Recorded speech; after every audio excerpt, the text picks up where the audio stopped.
entry to the European Union.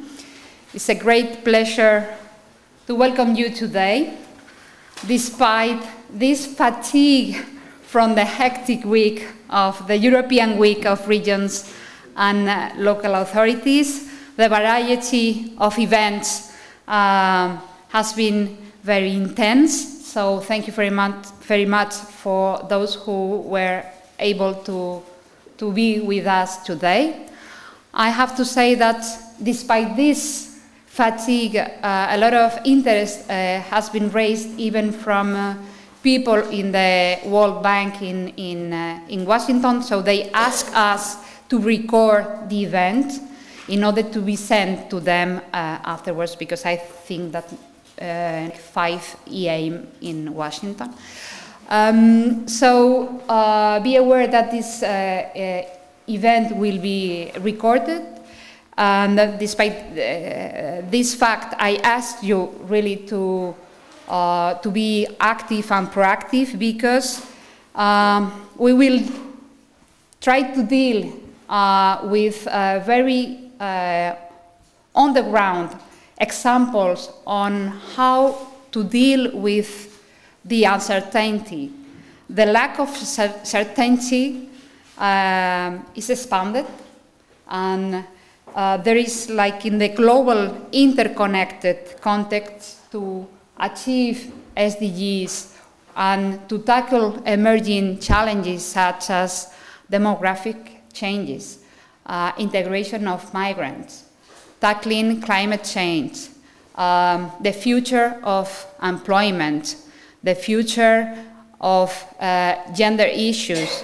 All these questions need innovative approaches in order to make them much more integrated, territorial approach based, and new collaborative governance. So in order to grasp the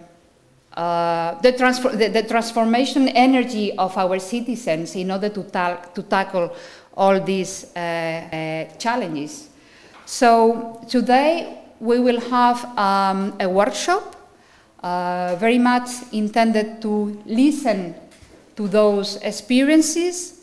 We will have experts from European Commission in order to see how the post-2020 will intend to tackle this territorial integrated approach. Then we will have the opportunity to listen to the example of the Provincial Council of Gipuzkoa with an innovative project called Gipuzkoa Etorkizuna Eraikiz, building the future of Gipuzkoa. And after, we will have a panel of experts from well-known and recognized internationally networks and I will moderate the session for you, so I will try to keep and to stick to the time. And I think that now is time to start our session. So I invite, first of all, the Councillor of the Provincial Council of Gipuzkoa, Mr. Imanol Lassa. You have 15, not more than 20 minutes in order to give us, with the innovative examples of territorial approach and collaborative governance from Gipuzkoa. And I think that you will as well show us a video. Yeah. So the floor is yours.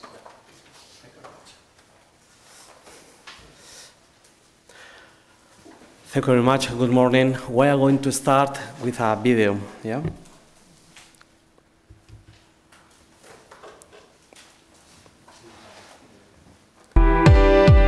What do these images have in common? None of this existed 10 years ago. The world's changed. Our way of shopping's changed, so has our way of reading, interacting socially, traveling, being informed, entertaining ourselves. Life has changed. How many of you have a smartphone? 10 years ago, they didn't exist. But let's think ahead to 10 years from now. What's next? Where will we work? What about our sons and daughters? Businesses, how will they be run?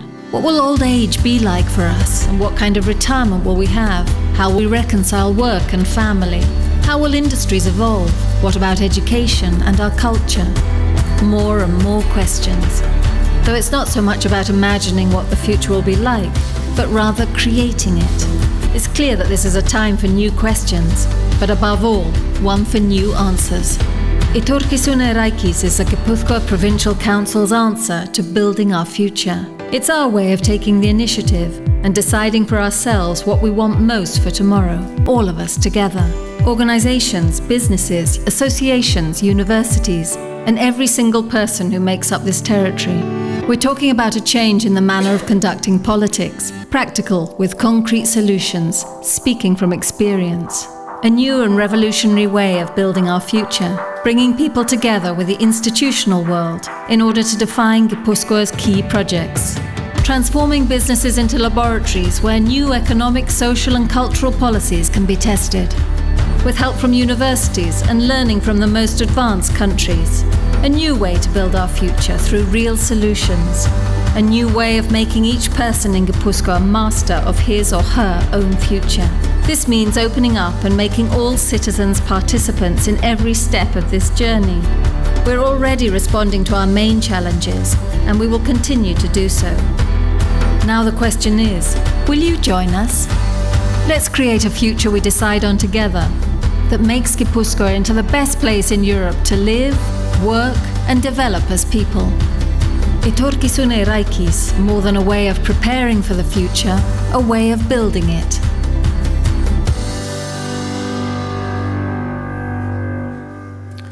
Bueno, pues este era un vídeo resumen de inicio que yo creo que resume bastante bien lo que queremos contaros hoy desde la Diputación Foral de Guipúzcoa. Pero si me permitís, en los siguientes minutos, sí me gustaría explicar cómo estamos afrontando el futuro en el territorio de Guipúzcoa, dentro de Euskadi, un territorio de aproximadamente 700.000 habitantes, muy emprendedor y que en este momento, tras haber superado muchísimos problemas ligados no solamente a la crisis económica, sino también con una violencia muy importante en el territorio de Guipúzcoa. So, from our autonomous region, we are really trying to overcome the challenges of the future, and more concretely, well, this all started with our current government and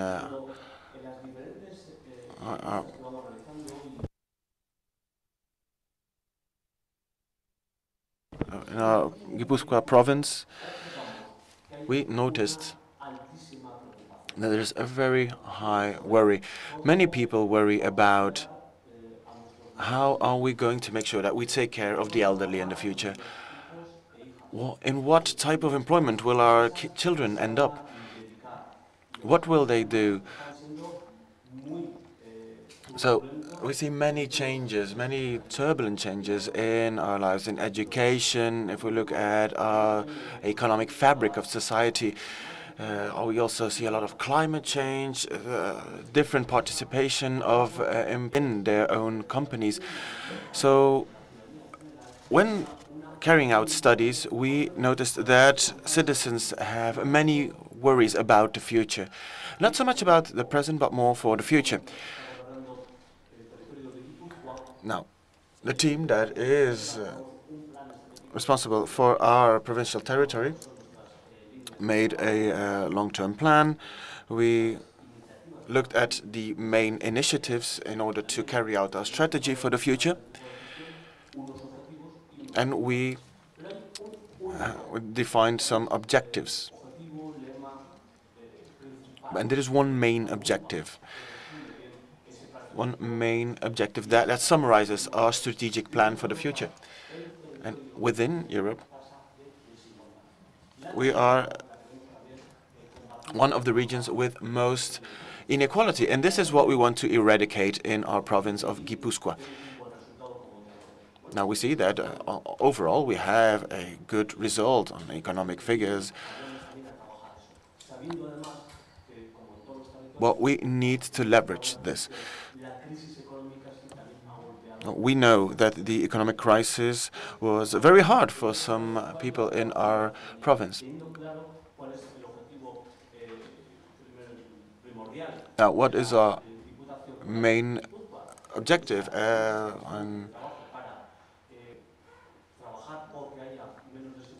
What can we do in order to ensure less? Well, we will try to strengthen our society for the future.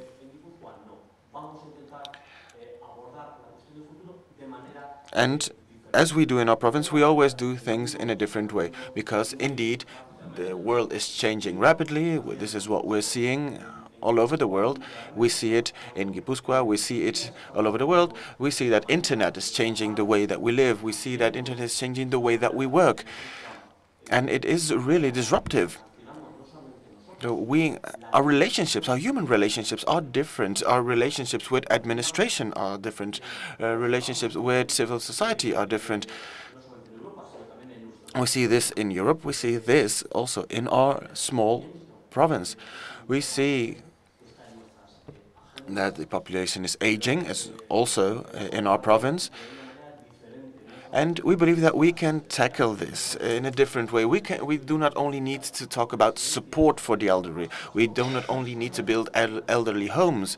No, there can be different measures for the elderly population. If life expectancy is going up, life expectancy is already at 80 years, I believe that we can be more creative for the elderly.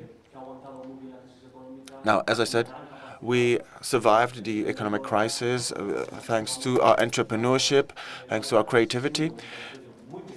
And we are a small province, but at the same time, we know that it is very competitive, is very strong. And also, as a modern society, obviously, we have issues that we see in other territories. We see that there are issues with regards to equality between men and women, inclusiveness, diversity. So these are the elements that we also see within our studies. These are the issues that pop up. So we need to change something. Now we want our sons, our daughters who are studying now, we want them to have a good job, and we do not know what the jobs of the future will be.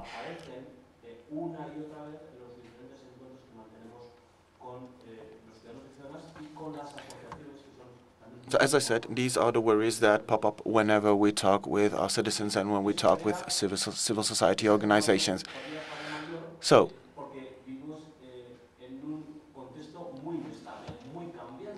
add to this the instability of the modern times, add to this political instability, we know that people need to take brave decisions, and decisions for the short term.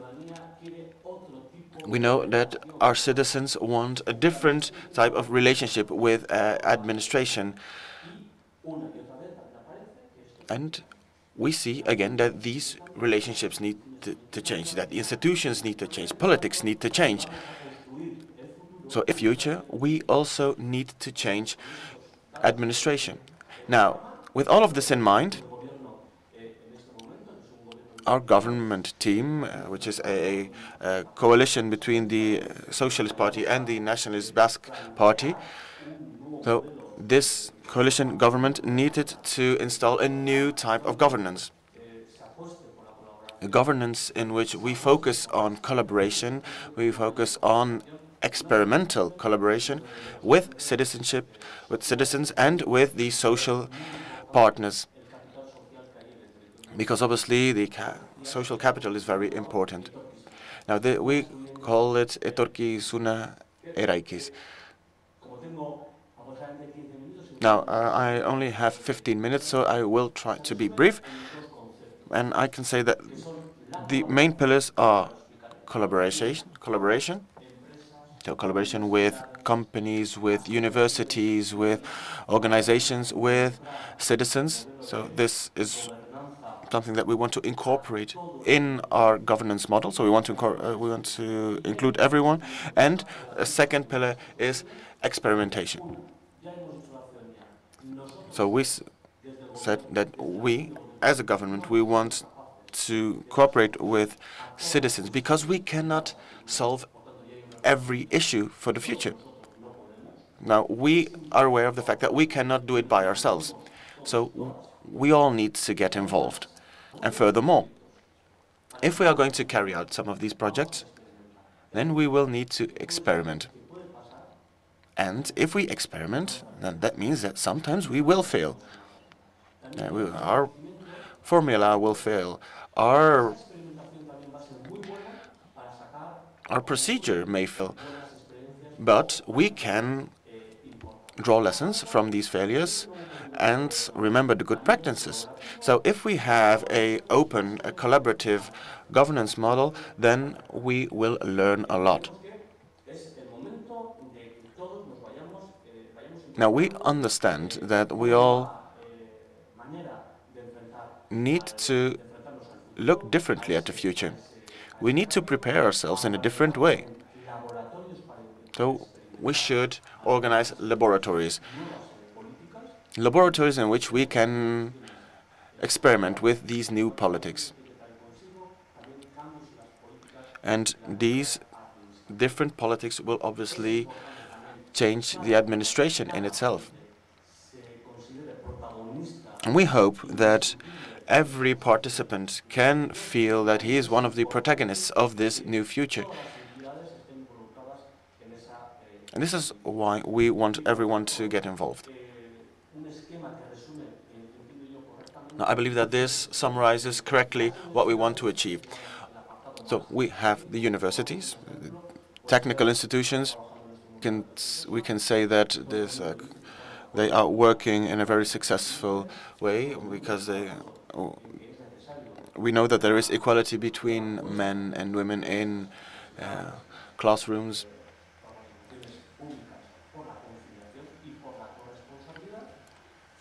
We have mutual responsibility for men and women in every institution,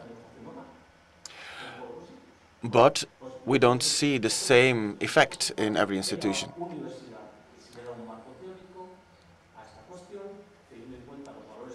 So something is going wrong. Now, if we look at universities study what is happening within our territory. They provide an educational framework. We have new politics regarding new suggestions for politics regarding equality. And at this point, we are experimenting with 30 companies. We're talking about over 1,500 employees. So we are experimenting with new policies regarding equality. Now, in some companies, these are working, in other, these aren't. And we are learning. We are learning along the way. Now, we know that the new helping instruments in these new policies, and at this point, we are already trying to see what will work and what will not. So the academic world, the administration and the companies are working together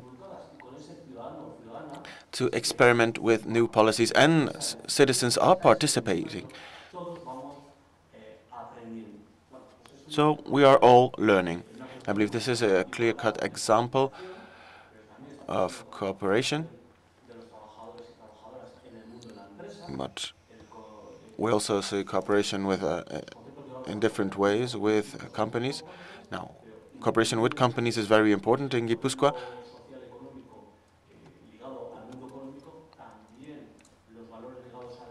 And also the values about cooperation, solidarity are very important values in our region. So cooperation, collaboration are important values, and obviously that helps us in our actions that transcend politics. Now, we've also started to work on some strategic projects. We've freed 65 million euros to invest in a few projects for the future, and I would like to highlight a few of them. Now, the first one is an organization. Now, all of the projects that you will see are projects that are organized as a foundation. Well, because foundation provide us the opportunity to have a leadership position, but a foundation also allows other administrations, other companies to participate.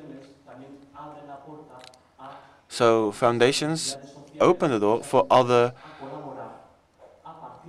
legal entities to participate in this new strategy.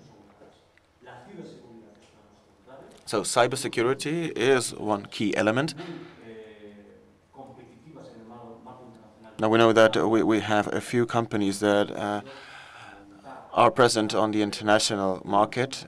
So we wanted to set up a foundation with a few of these companies under the leadership of our province council.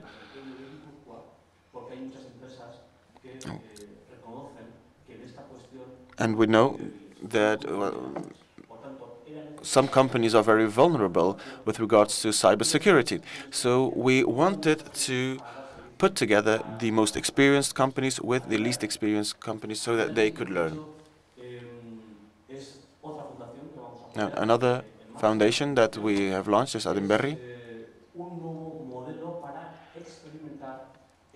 This is a new model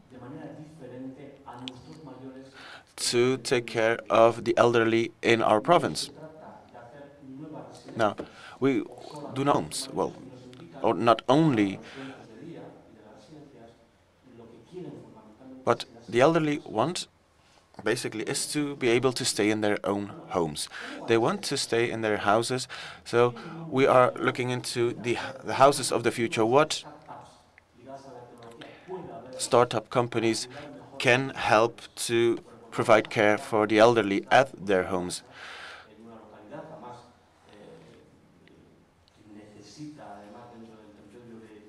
So we're looking into what we would need on a municipal level in order to support the elderly. So with this, we are building a Adinberri center, very innovative. This will be a model for other care-taking institutions. And with this experiment, we are analyzing how we can provide better services for the elderly and help them to live in their own houses. So with technology that can safeguard them. And at the same time, obviously, we want to improve the life quality of the elderly. Then a third foundation is Electromobility.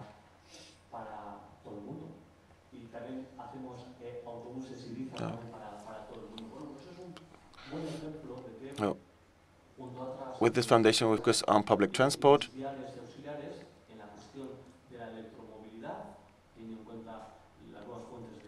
So we're looking at new energy sources. These obviously are very interesting, and then we are looking at how can we experiment, how can we put interesting elements together.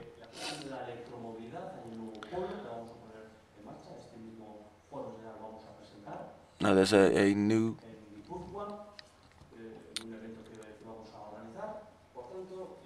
station that we're going to open this next week.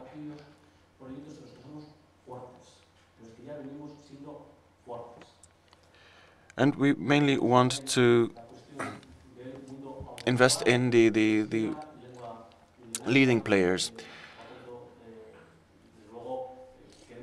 Then fourth,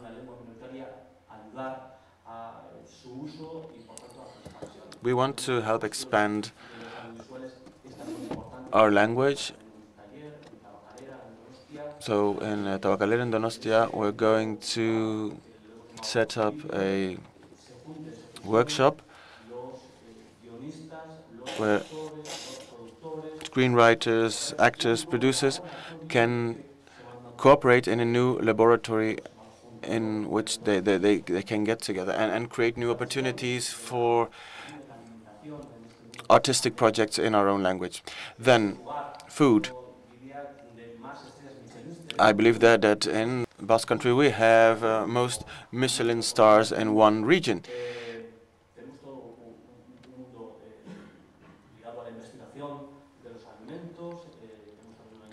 Now we are carrying out studies regarding food, gastronomy, drinks, and we understand that gastronomy, well, taking into account that we also have a few of the star chefs that will retire soon. So we have a gastronomical university, the Basque Gastronomic Center. So we know that this is also very important. The gastronomy 4.0. Now, we could obviously talk about climate change, which is also one of the worries that we have as a province. So we're also going to set up a foundation that will see what the effects of climate change will be for our territory specifically. But as you see, we are working in a different way. And I would like to insist, it's all based on experience, based on collaboration, and we are launching foundations in order to allow everyone to participate. So it is a different way of looking at the future of our territory. So we are involving people because our citizens are becoming more demanding. They are demanding when they are going to vote. They also want to participate in government decisions. They want to experiment, and they also want to help develop projects.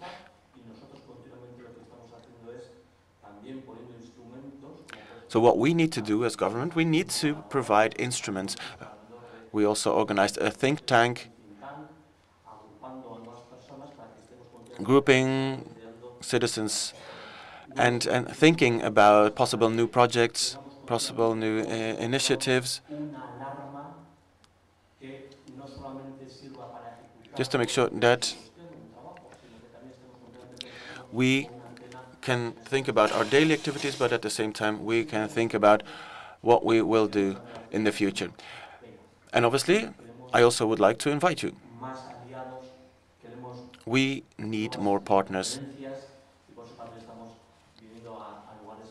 And this is also why we are talking, we are explaining what we are doing all around Europe. So again, today I would like to invite people to join our initiatives, our Etorkizuna Eraikiz initiative. Thank you very much.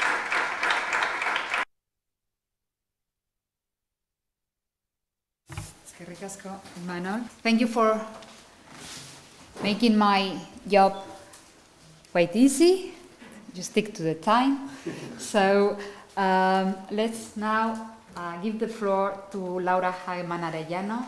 She works in DigiRegio, and she will enlighten us with the integrated approach post-2020 on the cohesion policy. Thank you. Sorry, micro.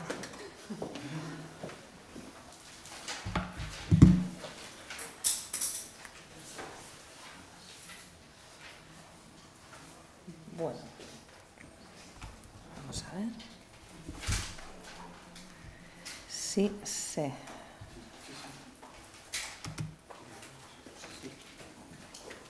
ver, escape, sí. Te dejo igual. ¿Quieres abrirlo, la presentación?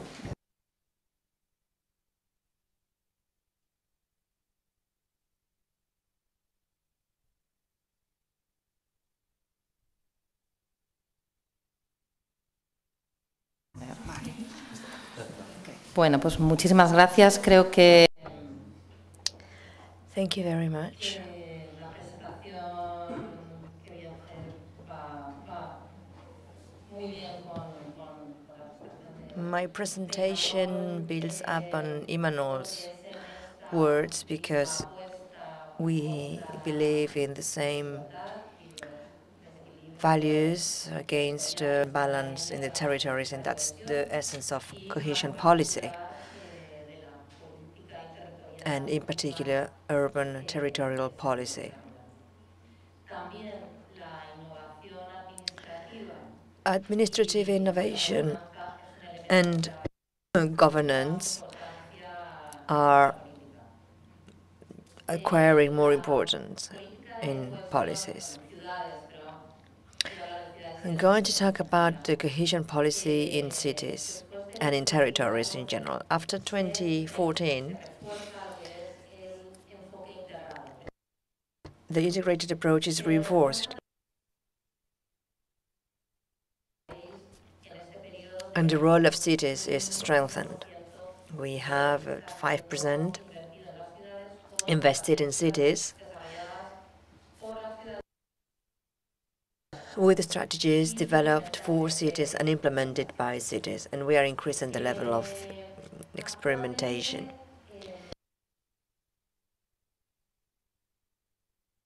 Today, more than half of our funds are earmarked to the cities. It used to be 5%, but it is now 10% because there is an ever-growing interest by administrations to participate in cohesion policy. The Social Fund, of course, the ESF, and a series of initiatives for cities.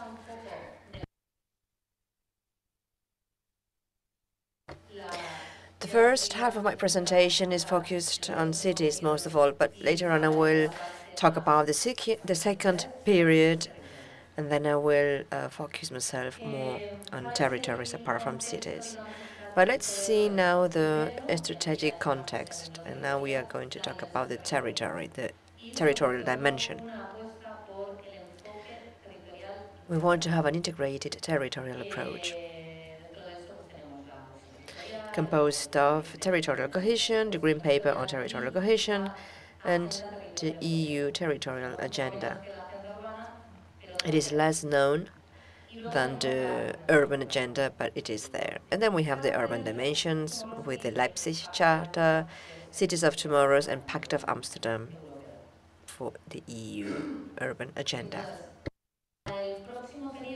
And for the next period, post-2020, we want to have a strong territorial approach, a cohesion policy that will be implemented below the regional level, functional urban areas, metropolitan regions, cities and towns, neighborhoods, communities, etc. Any type of area below the regional level. We want to use a single method, the integration, characterized by being multi-sectoral and general. It wants to focus on general problems, but everything is linked. Aging population is linked with many other factors such as health, etc. We want to link all factors. We can't treat these issues as silos.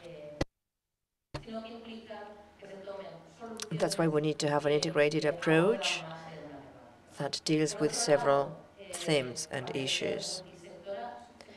So as I said, it is multi-sectoral, multi-level. We have different types of administrations that have to collaborate to tackle those problems, and it is also a multi-stakeholder method. As Imanol was telling us before in his graph, we can see civil society, universities, businesses, and administrations together as a series of different stakeholders. And we want to use a tool, a very important tool, and that is local strategies or territorial strategies. They can be of different types: urban strategies, local strategies, neighborhood strategies, provincial ones, etc. And these territorial strategies offer us long-term planning with participatory mechanisms.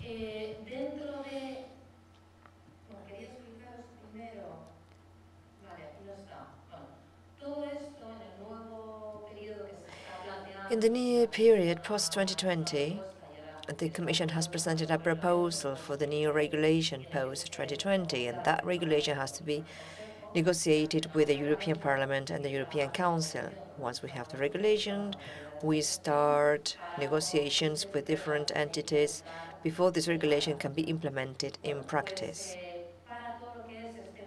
And for everything pertaining in the integrated territorial approach, we have a political objective. Actually, 4 political objectives, thematic ones such as innovation, environment, social, and a 4th one. And there is a 5th political objective, which is precisely this one. We want to tackle issues such as territorial development in an integrated approach.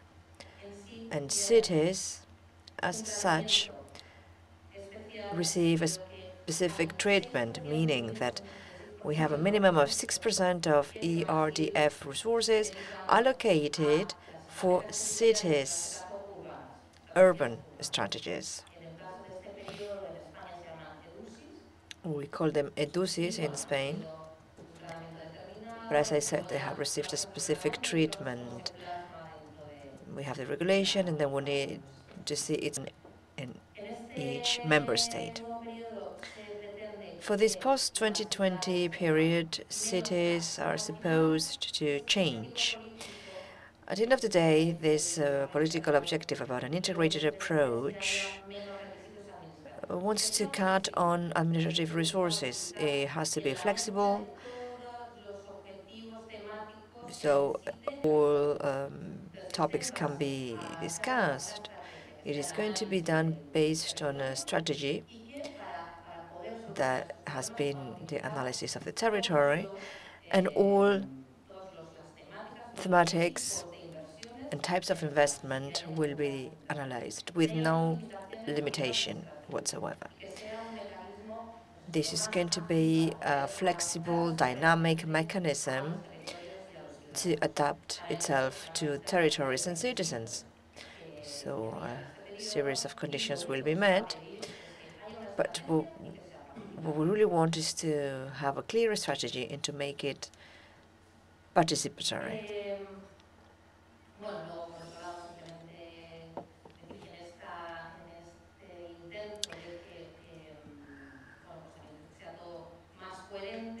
We want to make it more coherent, and for this, all actions such as the European Urban Agenda, the innovative strategies, the Urban Initiatives Network, all of this is going to fuse into a single initiative, the European, that is going to support cities in different capacities, capacity building activities. It is going to have an innovative side to it. And finally, it will try to gather more knowledge around urban development in Europe. At this level, a tool is being developed with which we will be able to map and visualize all urban initiatives and territorial initiatives financed with European funds. And it will be easy to check its origin and the authorities involved to provide a more direct access to whatever is happening in Europe. I think it is going to be called Stratboard or something like that. It has been presented this very week for regions and cities. And I think that next time we will meet, thanks to this tool, I will be able to show you different practices, just clicking on different countries. For the period 2014-2020, all urban and territorial actions have proceeded with a certain delay because the administrative burden has been too heavy, and we don't have well-matured projects to show you.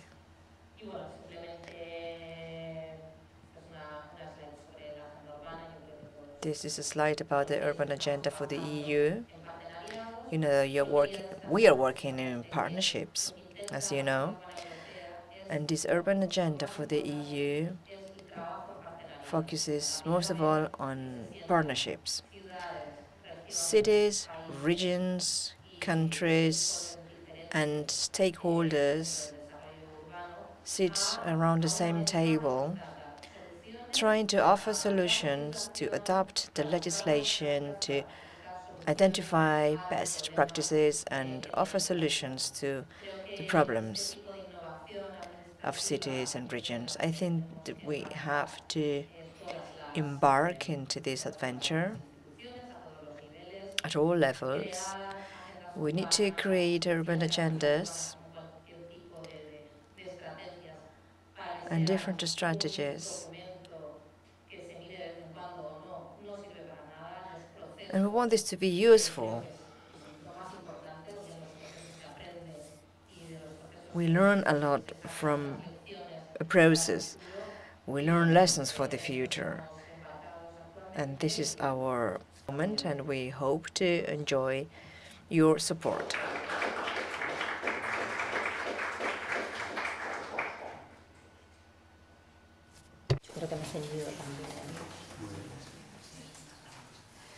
Thank you, Laura. Please stay with us because maybe there are questions from the audience.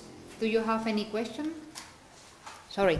Do you have any question that you want to address specifically to both Imanol or Laura before we go into the other panel? Okay. Yes, Peter, please. Micro. Thank you. My name is Peter Francisci. I'm from ICLE, the Brussels office, and it was very interesting what you mentioned about the new period post 2020. My question was just mainly about you mentioned the minimum requirements for funding related to integrated management planning.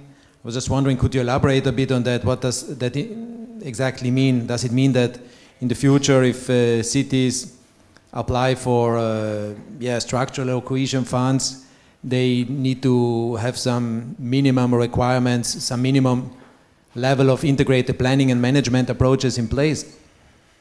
Thank you.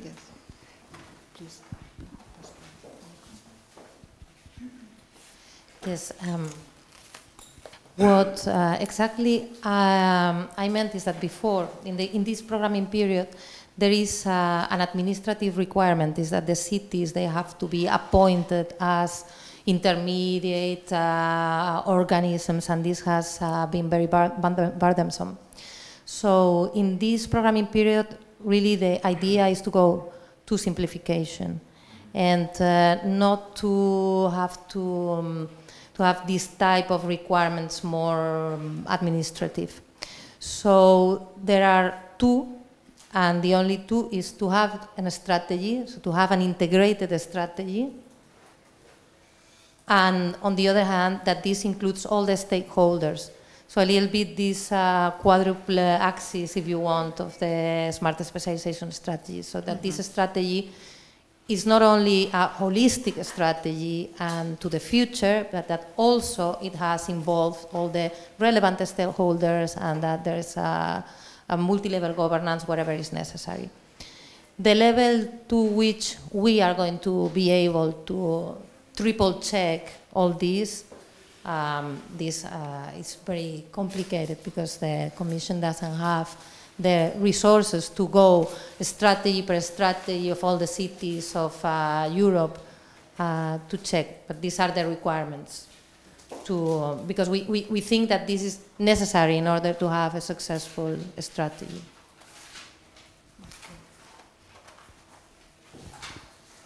If there is another question.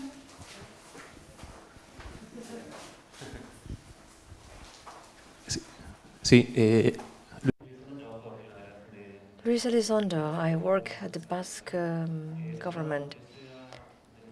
You have talked about this new governance in Gipuzkoa. We have 5 examples, but is this all? Are there going to be more?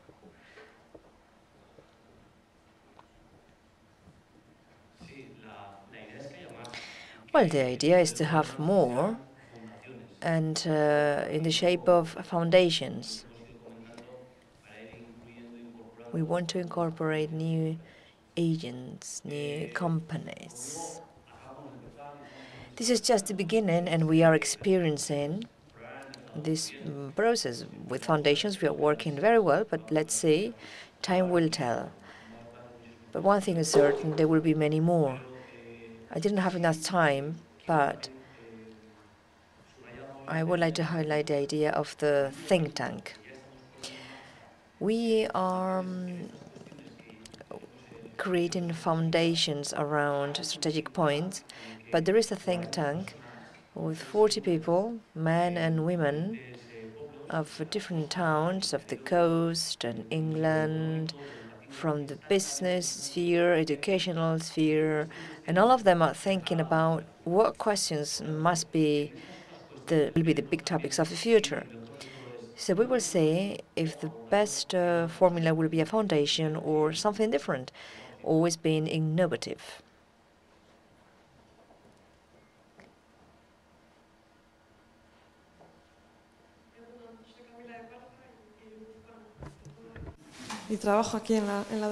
I come from Gipuzkoa, from the Basque Country, and I work at this house. And I would like to understand more in detail the role of citizens. I think that Gipuzkoa has a very specific ecosystem, which is quite an example for Europe. And I would like to congratulate you because in the high level of specialization, as you said, you have a center, a highly specialized center. I think it could be called European Excellence Center of Vocational Training,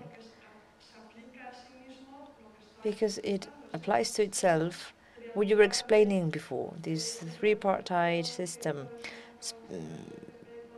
Vocational training, company, specialization, everything is linked at different levels of the territory with the Basque government. And I don't know if you can explain to us briefly how this participatory process works. And are you thinking about the Gipuzkoa? Are you taking them into account? I think this could be an interesting factor for the legacy of your work. Eskerrik asko.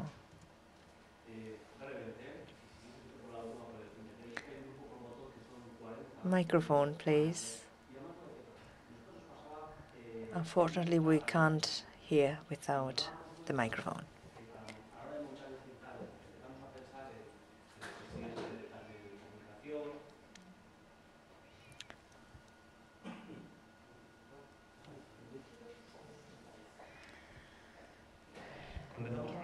When we started organizing the think tank, as I was saying, we have contacted 40 people from different sectors, men and women from small localities and municipalities, bigger places.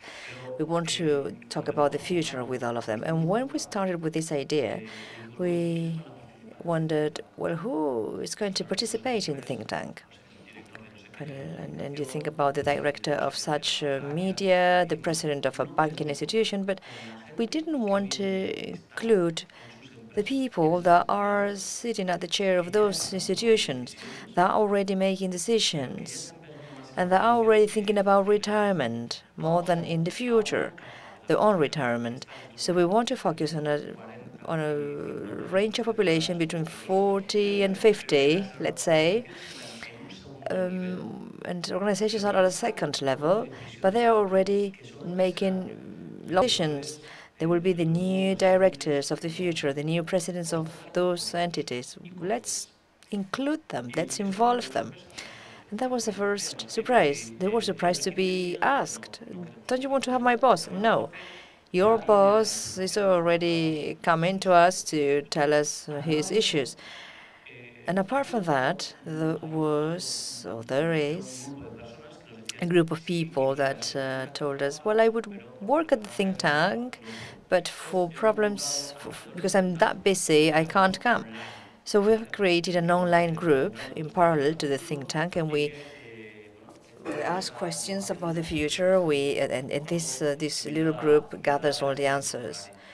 So you are welcome if you want to get involved.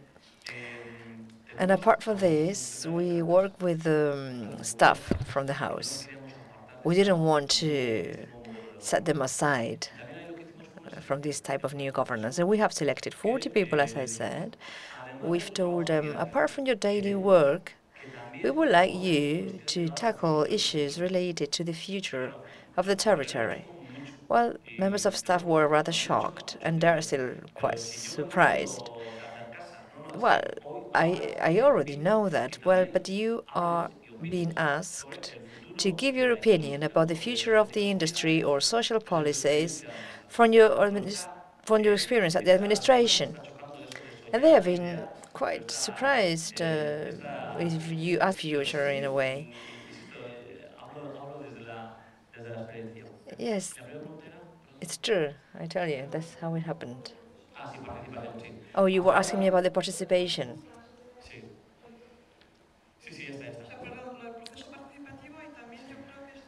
Well, yes, I also think the role of boards can be important. Yes, we were quite risky from the administration with this approach, and the classic policy is still there. From the general boards, they are telling us that we are channeling the project where we want it to go, that we always pick and choose the same ones and all that. But I think that is still quite early. We'll need some time to change the mentality. But this new system has come to stay. You will decide on different aspects. You can decide to boost some issues and others, but this new governance model has come to stay. And the level of involvement by citizens in Guipúzcoa is mainly done through associations, neighborhood associations, collectivities associations. Yes, that's right. And now we want to involve them in this new thing. And until now, in many municipalities of Guipúzcoa, we have participatory models to define the budget, for example. But the level of participation is rather low. So in Guipúzcoa, most people participate through associations or from the companies they participate in strategic projects. And we have another type of people that would still need to recruit, so to speak, for this process. They're still having an observer status, but in general, they still want to work in the territory. Thank you.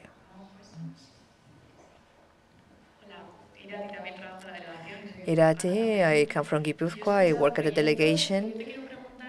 I've seen many projects, and as a young person, I would like to know if you have a project that has to do with the youth, to involve the youth in these processes.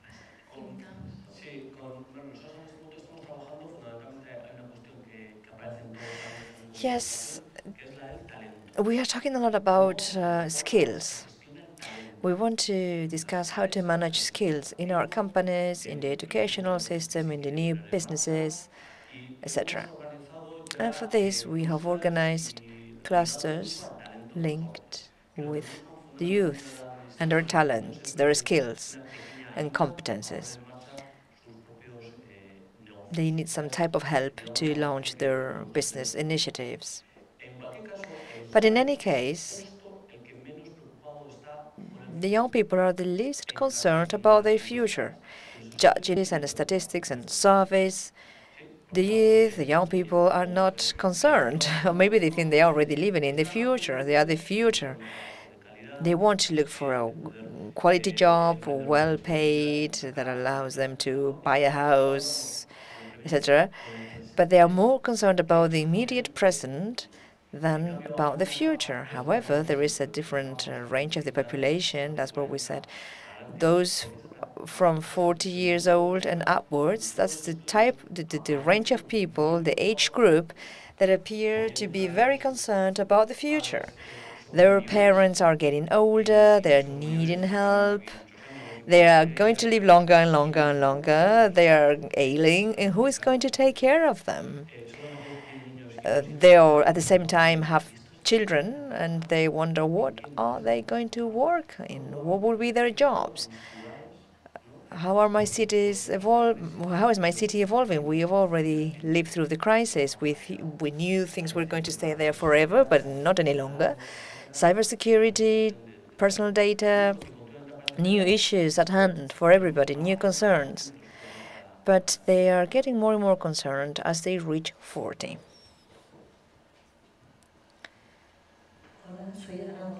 Hello, I am Ana Montaner from the Catalonia delegation in Brussels. Thank you for your presentation, very interesting. Have you foreseen a more external dimension that is more projected on what happens abroad to exchange different views, best practices, synergies with other territories?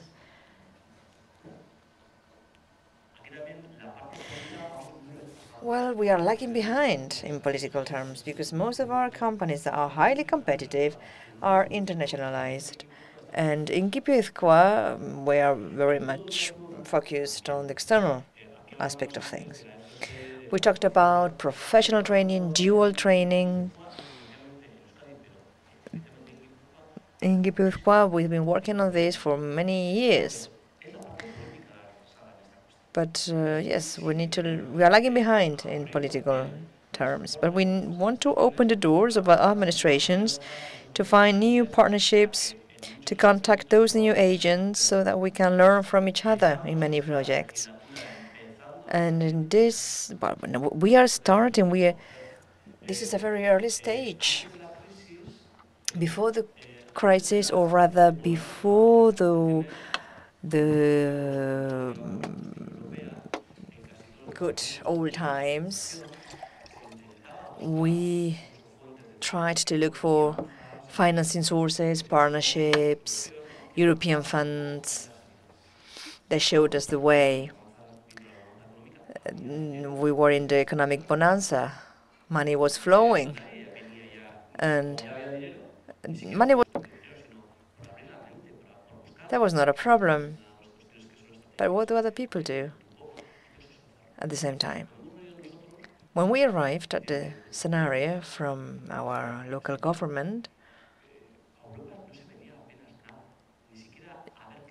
nobody cared too much about Europe, what was being done in Europe.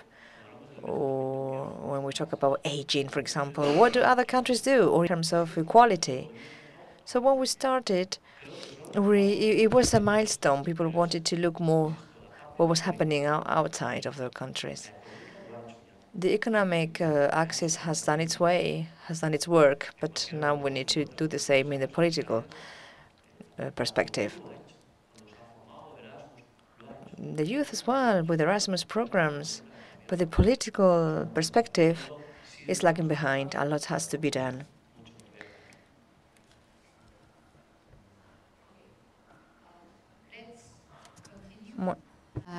With the agenda, I call the panel experts. I call. We'll have later on.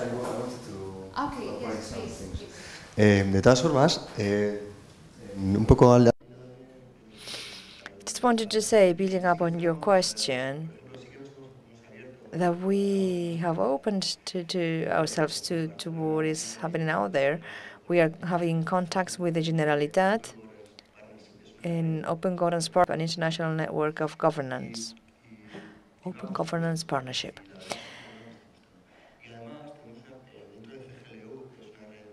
And within CGLU, we have created a community of transparency and good practices, where we have introduced good practices that we are exchanging, sharing with Catalonia in this forum. We are working with the Town Hall of Buenos Aires, our municipality, partnership, the regions of France. We are advancing slowly, and with Catalonia, we do share a lot of things. Thank you. Let's continue with the agenda. I call the panel experts now. I call Michaela Onofras from ALDA Europe, Peter De Franceschi from Director ICLE Europe, and Carlos Mascarell, expert on governance and citizenship from CMR. Thank you. So, please. Okay, yes. I will sit with you due to my... yes. So, yeah, we will have micros. Everyone has micros. So, we've been setting a little bit the scene. We've been territorial experiences, maybe incipients, but already a structure, already a structure within the society. We've been seeing the European approach post-2020 to the territorial integration, where governance is very important. And now I will ask you to give us, from your experience, what is the importance of the alliances, of the networks, of course, that you represent, to face these challenges. And please give us concrete examples of your work. So, Michaela, you have Yes, thank you very much. First of all, thank you for the invitation. On behalf of our President and Secretary General, as one of the leading actors in the field, we are very glad to share our experience. And maybe for those who don't know what is ALDA and what we are doing, ALDA is a member-based organization at the European level that works on local democracy and participation. We have over 300 members, which are local authorities, associations of local authorities, civil society organizations, but we also work with university research centers and even individuals.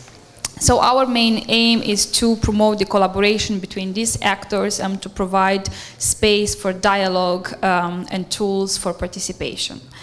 Our main, let's say, method of work as such is the multilateral decentralization, and our main approach is actually a multi-stakeholder approach. That's what we are doing in our daily, let's say, work life. We work at 3 levels. First of all, we work with citizens and civil society organizations by empowering them with knowledge, skills, experiences in order to be proactive at the local level, regional, national, and European level. The second level we work at is with local governance, with local authorities by providing technical assistance and tools to involve actually citizens and other stakeholders. And the third level, we advocate at all levels of governance, the partnership between the stakeholders. From our experience, we saw there is no one-size-fits-all approach when it comes to participation and multi-level governance. We work mainly through horizontal governance and through vertical governance, and I will give you 2 concrete examples on how, let's say, European or even global issues can be tackled through these models. One of them, I will start with one which is maybe a bit far from our daily work, which is the issue of metropolitan areas. You all heard, and lately it's more and more, let's say, present in the development of metropolitan areas, regions in each national country. Now, the problem of metropolitan areas is that across Europe, they are very different as structure, as normative, let's say, setting. And we, as ALDA, we are very concerned, like, to help the regions, and as they being also our members, to find their place in this governance ladder. So how do we do it on practical part? We just concluded a project, a 2-year project, Europe for Citizens, called Meaning, which involved 7 metropolitan areas across Europe. And they created a coalition to debate what is the role of metropolitan areas in the European governance. By definition, a metropolitan area is a urban agglomeration that encompasses or has more smaller regional or local authorities working together. So it's exactly in the middle of this governance ladder, which puts them in a position to work with the lower levels, which are local authorities, but also with the national level and with the European level. So in practical terms, in the project Meaning, we had several activities at different levels. The first one was supporting local activities in 7 countries where metropolitan areas worked with local authorities, local stakeholders to debate one of the issues, such as funding, cohesion, the role of metropolitan areas in engaging citizens into the debate. This one was one level. Then the second level was the exchange of practices at the international or transnational level through international meetings where partners met and actually saw the differences between the different governance models at the metropolitan level. And the third one was developing actually recommendations at the EU level to strengthen the role of metropolitan areas, let's say, at the national level. So this is one aspect in which the multi-stakeholder approach and multi-level approach was embedded in the governance process on a vertical, let's say, model. The second issue, which is maybe more close to each of you and me also, is migration. Migration is a global issue. I can't even say that it's a European or national. It's a global issue. But the local effects are felt at the local level. So there is no possibility to actually tackle the issue at the European level and forget the local level. In this case, we took the horizontal approach of multi-stakeholders engagement. Urgent is a project where we involve 13 partners, and it's about urban regeneration of towns. We involved local authorities, we involved students, and we involved universities. So we had all the range on a horizontal, let's say, perspective, all the range of stakeholders in this process. The way we involved them, it was through a 4 stages local process where partners at the national level did first a territorial analysis to map the issue of migration of cities, central areas, and marginalized neighborhoods. So to see how newcomers in the cities are excluded by being settled in the marginalized areas. Then they had to work, of course, with local authorities in order to harvest this official data. Then based on the data obtained, they developed or they identified together with the target group, and here I'm not talking about citizens who are already there, who are wealthy, who are already, let's say, not concerned or not touched by the issue, but with the target groups such as migrants or people in the private social and economical situations. They identified the needs, they set the problem, they set the objectives, the methodology through which they will develop, they validated it through a process with the other international partners, and they implemented it. So here we worked, let's say, as I say, on the horizontal level, involving everyone from citizens to local associations, to local authorities, and then, of course, at transnational level, involving also other stakeholders and inviting also European Union institutions to assist in the process. So these are 2 different examples on how multi-stakeholder approach is beneficial, actually, to solve issues. And just to conclude with several numbers, ALDA has more than 300 members. We are present in more than 40 countries in the enlarged Europe. We coordinate 14 local democracy agencies, and then we work with another 125 partners in Balkans, Eastern Partnership countries, and Med area. We have 200 partners only at the moment through our activities. And overall, we've impacted 25 million people in Europe. European Union has 508 million people. We impacted about 5%, and we are not the only one, let's say, working and doing this. What we are doing is actually building an immense social capital, which is the most valuable, let's say, asset of European Union. And through that, we are only able to solve the issues. Thank you, Michaela. So now from the point of view, Peter, from the point of view of ICLEI and your experience in the network, please, the floor is yours. Thank you, Marta. It's always a pleasure to be here because I think the Basque people with whom we are working together a lot, you really walk the talk, and the innovation seems to be in your DNA. So good to be here, but on the other hand, it's true, like also today, this morning, when I left my family, I said I have to come to the office to talk about integrated territorial approach and collaborative governance models. So they said, oh my God, how can you even spell that? You know, so it sounds quite complicated, this terminology. Yeah.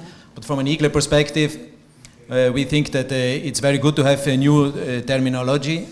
But on the other hand, these two terms like integrated territorial approach and collaborative governance, it's like an older but beautiful lady, so it has been going on for a long time. Particularly from ICLEI, we started in the 1990. So we launched at the Rio Summit in '92 this local Agenda 21, and this is already a very good example of integrated planning, of participatory approaches. And in many countries around the world, local agenda groups, organizations have been popped up, and for some while, and in some countries it worked very well. And I know that, for instance, in many countries, for instance in Germany, there are still many NGOs or local agenda groups that support the city. So this is one example. Then I brought this with you, and it's great I have it. It's the Basque Declaration.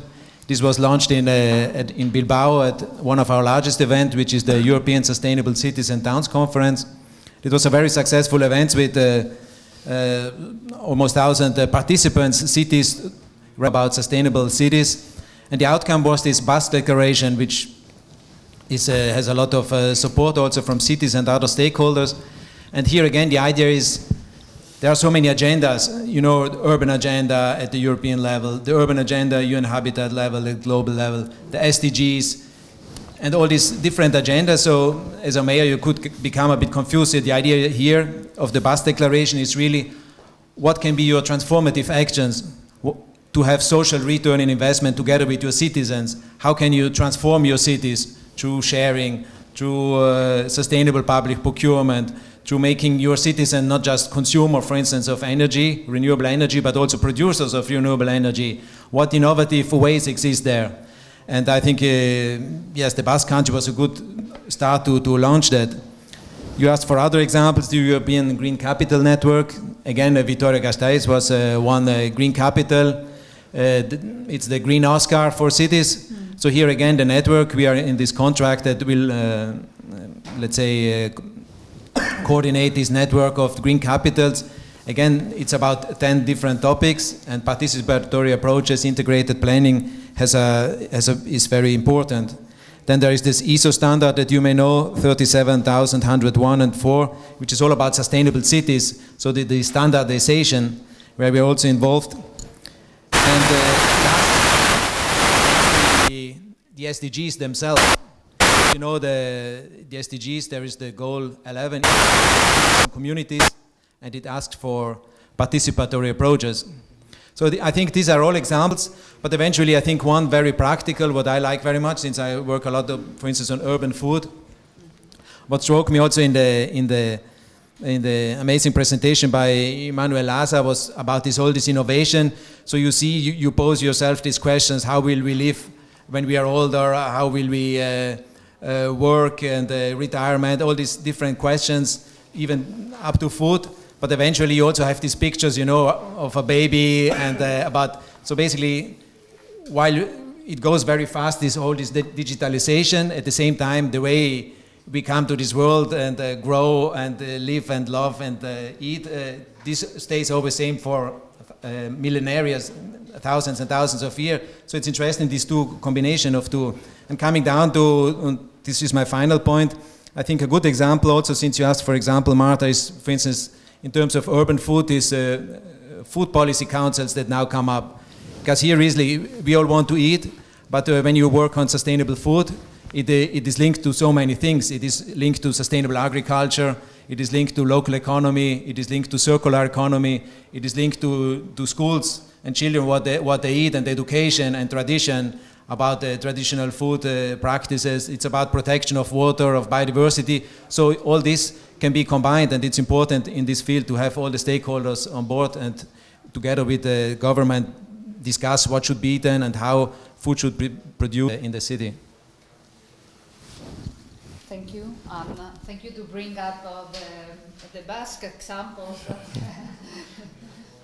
Thank you for that as well. And Carles, so you represented one of the most iconic networks gathering regions and municipalities, and you've been working as well for decades on those issues. So please tell us your experience and your views on that. Buen día a tothom. Siempre es un placer poder hablar en castellano, especialmente cuando trabajamos en... Well, it's always an honor to be able to speak in Spanish, especially when we're here in Brussels, because we always need to speak and think in English. But, well, I would like to thank you for your invitation. Now, opposed to ALDA, we are a network that works with civil society, and we really try to focus on local knowledge. So we represent local societies, and for Basque Country, we represent Laudel, for example. So we have a good practice exchange. So we are a consulting company on the one hand. So we try to facilitate exchanges that are interesting for local governments, and on the other hand, and this is what we've done, we also lobby with local governments and national governments. So we work with local governments through national organization. To give the example of the Basque Country, for example, there is a common position, and Audel is going to represent this common position at the national level. And we do this in 41 countries, so we exceed the boundaries of the European Union, but obviously I will focus more on the situation in the European Union. For good practice exchange, we can say that we have a consolidated basis with regards to content. To give one concrete example of our advocacy work, we try to influence legislative processes. You know that now everyone is drafting their new programs for 2020, 2021, etc. So we're talking about cohesion policy, which is a very important topic for local government. And one thing that is very important in cohesion is provisions regulation, which is the regulation that works on a horizontal level and will explain how European funds are handed out for cohesion, but also for immigration. So the provisions regulation and will have an impact on have its effect on cohesion and on immigration. But cohesion policy is very important. I focus on immigration, but cohesion policy is very important. Article 7 talks about partnerships principles. Now, how will the financial managing authorities manage these resources? This, because these are funds that come from the European Union, they go to the national entities, and then they distribute these funds. Now, at this point, the Council apparently is trying to diminish the importance of Article 7 of the Provisions Regulation. And what we are trying to avoid is that they do exactly this. So we fight with the MEPs, we talk to the press, because we want to keep Article 7. The wordings that are being used are quite soft. There is no explicit wording of these responsibilities with regards to partnerships.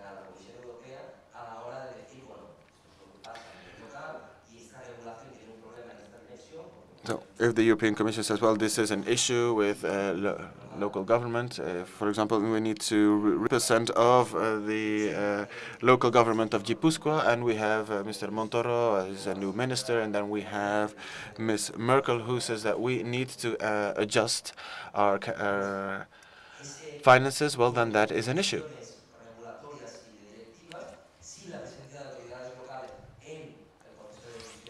Now, from the European level, it is very difficult to understand what is happening on a local level. So on the one hand, we have the advocacy. So for partnerships, we are making sure that Article 7 doesn't disappear. Article 6 is about general principles, and 8 says how these partnership agreements should be developed between the national state and the local governments that will carry out the programs. Now, at this point, we see that the national governments are allowed to have a partnership agreement, and it does not say that they should have a partnership agreement. Now, the ones that carry out the programs are the local governments, municipalities.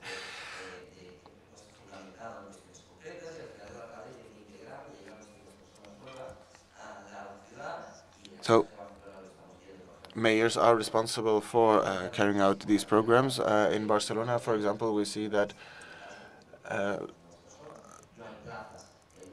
local governments have to accept new immigrants, and then they do not have the funds to house all of these people. So then they have to call Red Cross. Red Cross calls upon a municipality, says, well, we can never accept 300. Nobody told us about this. So this is to provide a concrete example. For Article 7,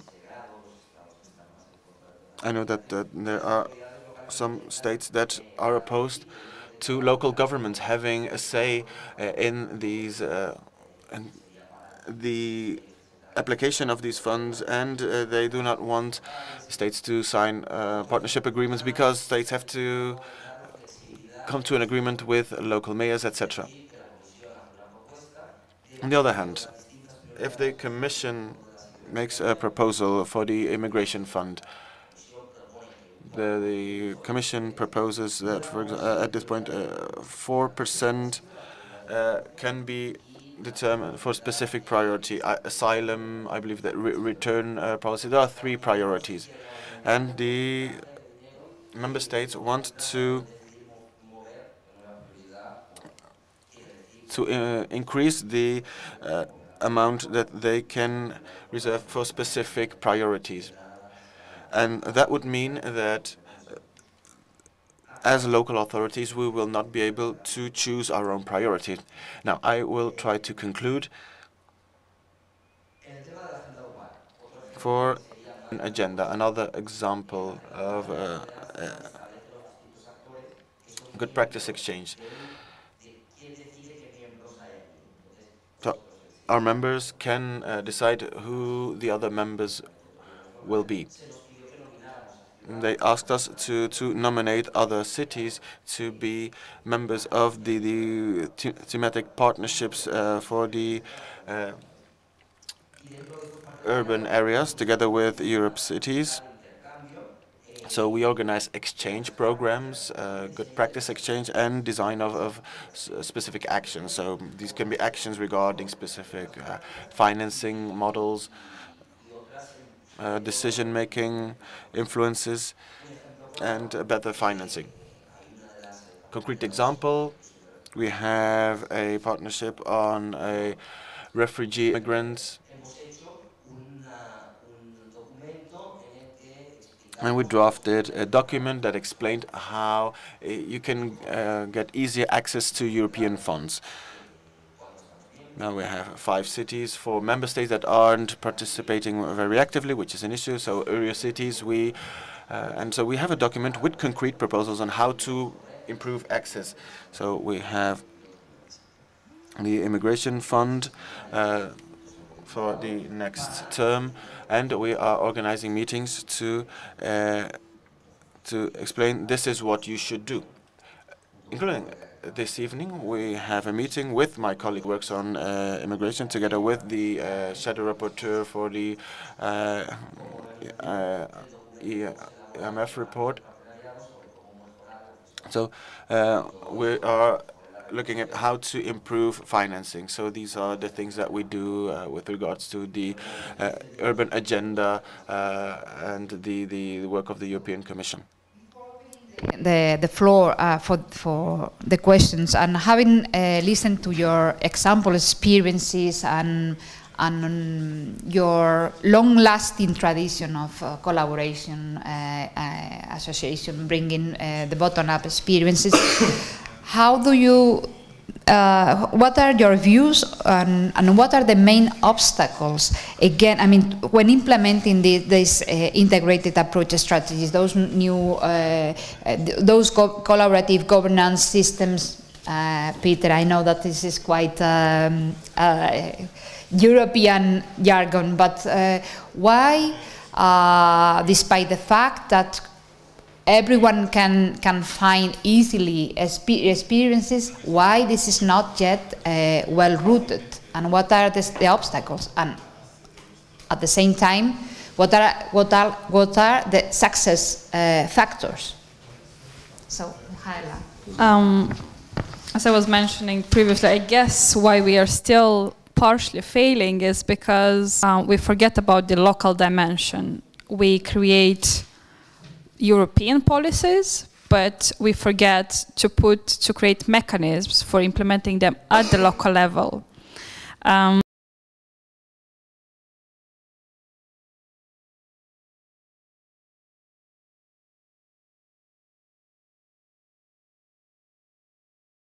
In terms of concrete obstacles, which ALDA as a big network is dealing with, is, for example, and is also seeing in its partners, it's the funding. Not sufficient and not stable funding, which impacts directly the implementation of the policies at the local level. You start a project, it's very successful, but when you want to scale it up, you don't have money. What do? Everything stops. In 1 year, everything is forgotten. People have other priorities. Then the capacity. Scientific capacity, technical and infrastructure. Not all local governments and not all civil society organizations have the same level of capacity. Who is gonna, let's say, train them, offer the support? Of course, organizations such as ALDA and here our colleagues, they do that, and it's thanks to them also, not only, but partially, that the local governments receive the support they need. Then the other problem is an institutional problem, the sectoral fragmentation and the blurred task among different levels. You were responsible for that, you were responsible for that, you for that. Who is doing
this, I don't know, it's your responsibility. This is the most common, let's say, example. This is happening. You go as a citizen to one, let's say, to the local administration, and they are telling you, go at the regional level, we are not dealing with this. You go there, they are telling you, go in the other office, we are not dealing with that. It's also, there is no very structured, let's say, rules and like a fish do post that you do that, we cooperate on these aspects. Another issue, it's the information. We are living in an era where there is so much information, but there is also so much asymmetries in terms of quality of information we have, type of information, source of information, how trustable is that? So at different levels, there is different type of information. And on top of that, there is lack of communication between different levels of multi-governance, plus inappropriate terminology. If we are talking with a citizen and with civil society in a very technical language, no one is going to understand us. And if we are talking, let's say, words, they are not going to take it serious because we are not using the recommendation, policy, cohesion, and so on and so forth. So we need to find a way to communicate the messages from the local level to top and vice versa in a very simplified language. Then, accountability. Because of so many levels, of course, it's very hard to keep everything transparent. And who is doing this? It's also who is monitoring the transparency of their work. The question, I don't have the answer yet. Then, objectives. There are so many levels and stratas with so many different objectives that it's hard to achieve sometimes a common, let's say, indicator and objective and say we will be working with that. And besides, there are political influences, of course. There are different needs, of course, and different agendas. So these are really big obstacles in trying to create this multi-stakeholders approach and multi-level governance. But the good side, let's say, these are negative or obstacles. However, we are still working and we are still putting in place and it still works and we still have successful examples. And I think the most important part of this approach is that it really strengthens and reinforces the rule of democracy. Because just by having everyone involved and around the debate table, exposing their ideas, their needs, their approaches, we can reach a consensus and we can have also, let's say, outputs and policies which are reflecting, in fact, the needs of the community. And then a stakeholder, a citizen that is engaged in the process of collaboration is more likely that will accept the decision and will go with it, even though maybe it's not fully in line with what he or she wanted. Then the second part, which we should not forget, and especially Alda is really proud of doing all this transnational work. We are facilitating, let's say, the transfer of knowledge from different levels and across countries. It's an immense, or it's really, we are undermining so much the human factor in all this process. And in fact, we are working not with the buildings, we are working with people. So we have to somehow reinforce this aspect. And I don't know if you ask about what EU can do.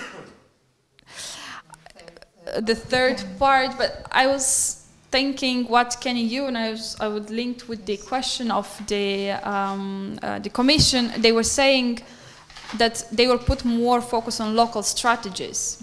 I don't think you can do more than what is doing already. Yes, we always want more money and better policies and frameworks and programs, of course. Yes, please give us more.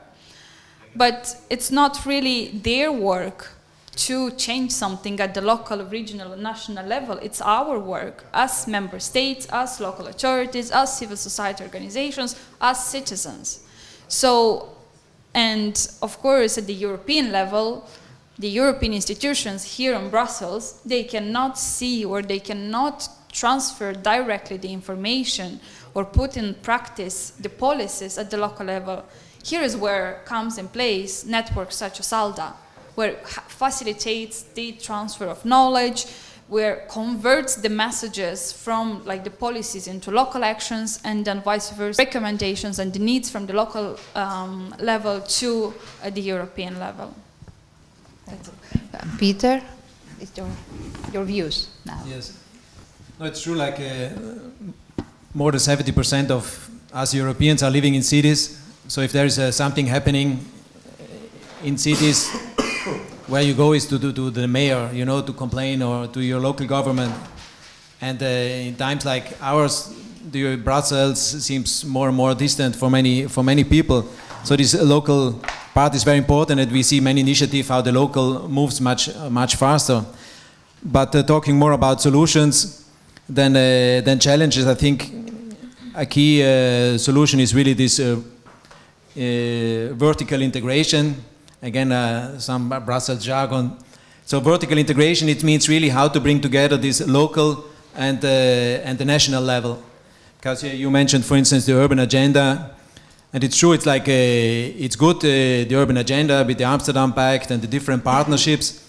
But again, it's an initiative where cities, at least our members, but those cities that I talk, do not really know in which direction the journey goes, what's the time frame, what are the resources, what's the final aim, what's coming out, or they sometimes are surprised to go then to commission people and discuss about their partnerships, and they feel like they are not really aware of what they are discussing. So this coming together, so it's very important, proper consultation between how the local and the national level can come together.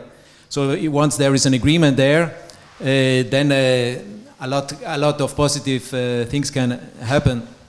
But on the other hand, I was involved in one European Urban Agenda partnership, and I found it very exciting that you have in one room member states and commission and cities. I think that is very important, and there are not many initiatives where that is happening.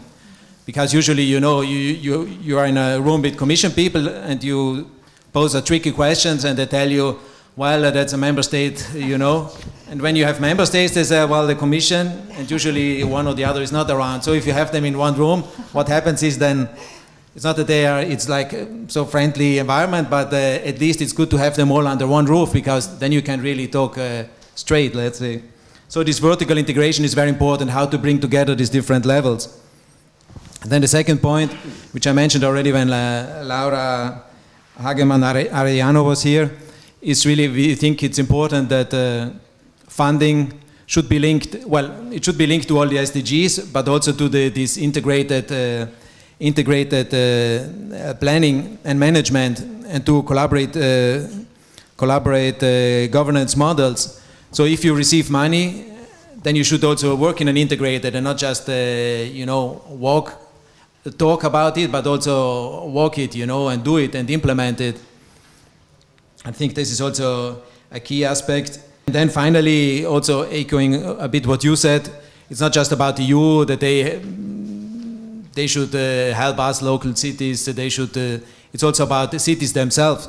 So cities, if they really have mayors with courage and who want to engage with cities and do participation and live a real democracy, then in the municipal charter, in the municipal constitution, there should be something like that in there, you know, that there is, that your governance is based on an integrated model, that you want to implement collaborate governance model, so that it's some element of obligation, of mandatory. Because otherwise, if that's not the case, then it's all voluntary, you know. Who are a few volunteers to do, I don't know, to decide what's going to happen to this place, you know, should there be more flowers or more bicycles.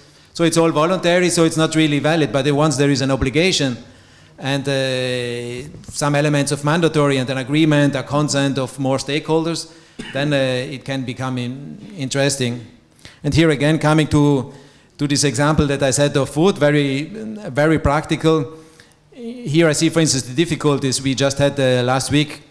From ICLE we organized a big conference. It's probably the largest on sustainable public purchasing, sustainable public procurement. And this year it was last week in Nijmegen, in the European Green Capital. And again, I was in a discussion round, and the idea is simply to see how we could have in all European schools and kindergartens sustainable food. We say, okay, why not? And we discussed, and there was an agreement that it's important to have some obligation in it, to say in all kindergartens and school, 20, for instance, % of the food should come from organic agriculture, you know, as a starting point by 2025. So this would have a lot of impact in terms of governance models, in terms of sustainable agriculture, of protection of water, of local economy, circular, all this. But then it's very difficult because the Commission is responsible for procurement, and there are the procurement directives. And the member states, they are important, they are relevant, you know, for the schools and kindergartens. So how to bring this all together? So this is then the real challenges on the ground, apart from talking and having good ideas. So it's still tricky, but I think we are in a good way, and all networks here, we are trying to push from Brussels as much as it goes, but it's true that the real action and challenge is on the ground, outside, in the cities, in the different countries, in the south, in the east, in the north. And Carles, eager to listen to you. Bueno, es un poco difícil ahora después de que se hayan hablado. Well, it is difficult now because a lot of things have been said that talk about challenges altogether. And one of the important things that Peter has just said is that we are still following a governance model that is highly compartmentalized in silos. Each level of government has its competences, and administrations are not used to cooperate neither horizontally nor vertically. If we have a look at the last reforms that happened in Europe from the territorial administration point of view, in OCDE countries and so on, and I'm trying to be optimistic, but we are seeing more and more forms of governance that are not the classic reforms that centralize or decentralize. They are looking for new cooperation models such as metropolization, regionalization, public-private partnerships that try to deblock private resources and pair them with public sources in a context of shortage of resources. If we want to work in the local universe, we need to find new ways to achieve our objectives and deliver. Like Peter said, the competition of public procurement is owned by the Commission in terms of agriculture, and the member states is going to transfer the legislation. That will become a problem. And in this sense, I'm still an optimistic, because if we look at urban innovative actions, it is a project with modest funds, but it tries to innovate in the way we do things from the urban perspective in coordination with many other stakeholders. And one of the keys is to experiment, to trial, and to have the tools to do trials with new solutions. And in this sense, this is one of the 7 elements of one think tank in Barcelona. It is called Wise Cities, and it contains several elements. One of them focuses on innovative experiences and experiencing with new things that haven't been tried before, to do some trial and error tests. But the Commission is not used to it. So the more funds, the more we pressurize, so local authorities have direct access to resources that allow them to experiment with their solutions, the higher level of response we can offer. And secondly, there is another matter. There is a matter of coordination.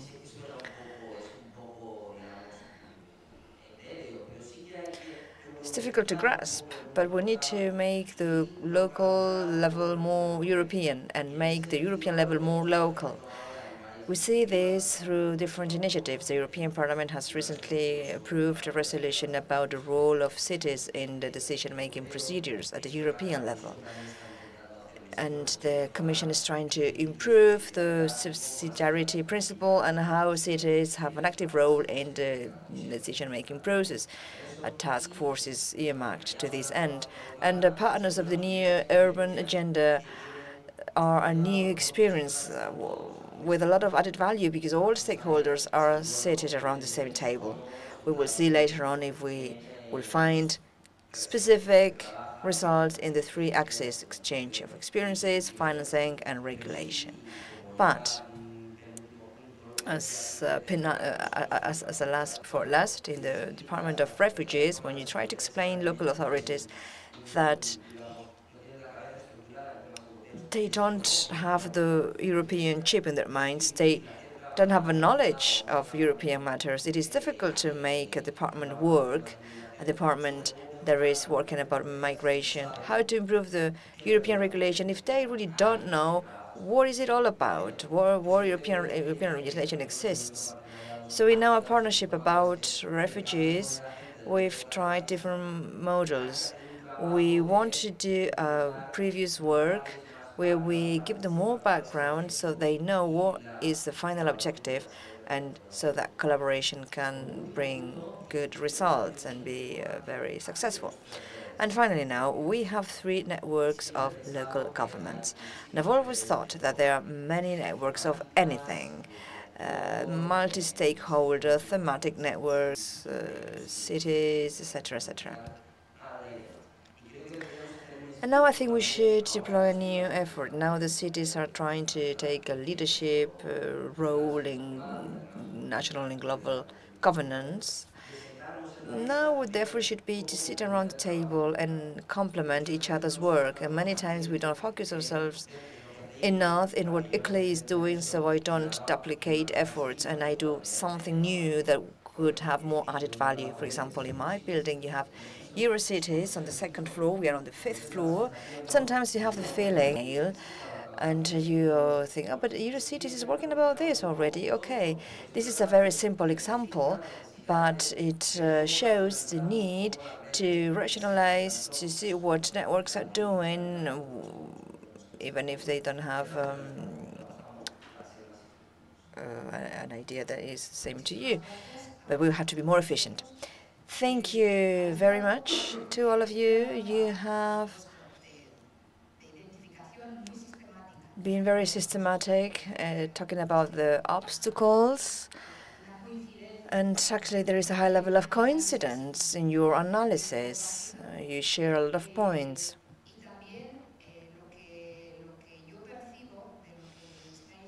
And from what you have said, I understand that the more we systematize the obligation, the more likely we will be to systematize results. From what you've said, there is a burden because those results are not measured properly, because there seems to be a very strict culture. If it is fragmented, it is not going to have an impact. This is the general trend of thought. However, in reality, we don't know how to measure the impact. We are not using the adequate resources. We are not highlighting it sufficiently.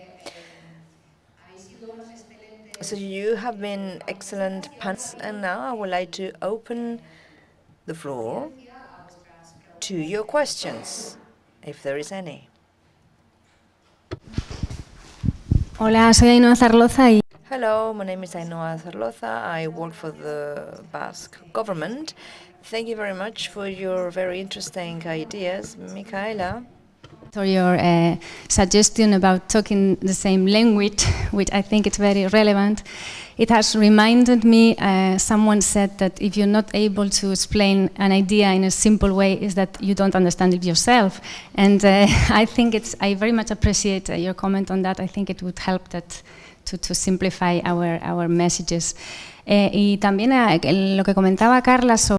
And what Carlos was saying, meeting up on this topic, we are somewhat disappointed in the companies of the Commission for Structural Funds because we perceive a certain centralization at the member state level. Not only the articles that you put forward, but also the fact that they will be up to as 15%, from 3 to 50%, to send funds from regions to other regions, from topics to other topics. So in terms of territorial cooperation, they have reduced drastically the budget. We were impressed, well, we were surprised, because the European value is recognized by the Commission itself and all the stakeholders. It seems that the solution was to keep member states happy to agreement in May, but everybody says it won't happen. So we are following this trend and we are working to make sure that cohesion policy, regional cohesion policy, remains so. Thank you.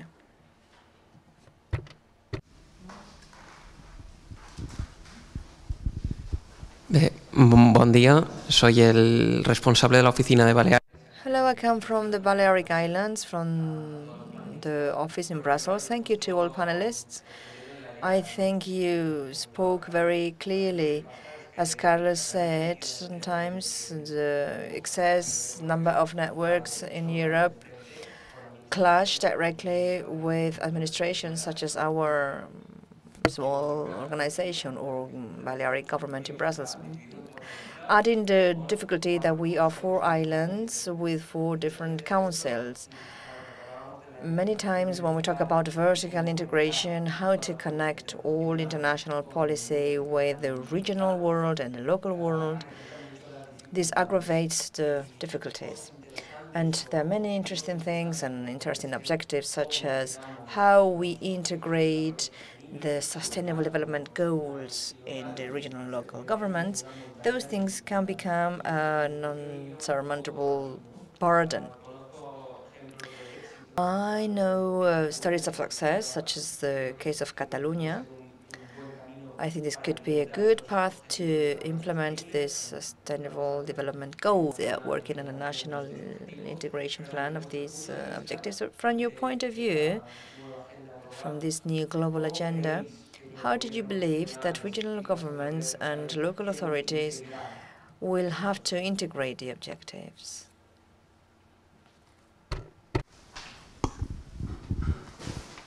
Can answer. Peter, maybe you can answer. You are so the question is how. So your question is basically how these concepts of integrated territorial approach, collaborative governance can be integrated in local. More the SDGs agenda. Mm-hmm. Yes. Especially, well, the question is that global agendas. I put the example, for example, for the SDGs, but we can talk about the urban agenda that arrive to our realities. So the realities of the regional government, and within that context of collaborative economy and all that we can say paradigm, what do you think is the correct way to integrate that international agenda at the regional and local level? Do you think we need to wait for the state to say what we need to do? We think that at the regional level we need to guide a little bit the municipalities and the do you think we need to keep all the power to the local authorities? What do you think is the good scale? Because someone needs to guide a little bit the path. Well, I had. Does it work? Okay. No, I had also here in this office. I organized several breakfasts at sustainabilities, and also the next one will be here. But I had one also in the Norway House where I had the Minister of Mobility. And you know, mobility in Brussels is quite something. Pascal Smet, and he said, "What you need today is politicians with balls." You know, and I think coming to your questions, back how to implement it. That's what you in the first place need. You know, a mayor who really has the courage to change, who doesn't think every hour, okay, now the polls say this. Now should I say something against to support? Or I don't know, tackle some populist comment. You know, this hourly talking and twittering and all, but really who has a vision and wants to do it. And then you need from the bottom citizens who really believe and also want to change and want to engage and not just okay, what are passively there. You know, I see also here in Brussels. I must say now that there are elections, but also before, I feel there is a lot of opportunities to engage. But then who of us, there's always, you know, an excuse, there is no time, there is no this, to really engage in the local development and support it. So in this case, I think that's the first one, you know, the will, the wish to change and to have the courage to do it, to go for a vision, even if it is not always said, because we also have some examples. Sometimes I'm really surprised. You have this mayor, does so much, you know, and on sustainable development and working together with the citizens, And then eventually there are elections and he's not voted again, and you feel like, I mean, he really did it all. He did it so good, and he was so visible and strong and outspoken. So it's not an easy one, but it's, you know, it's about the future generation. It's about the city, how you push it, and maybe one mayor is more in the social, the other one more in the ecological. But I think that's the first one.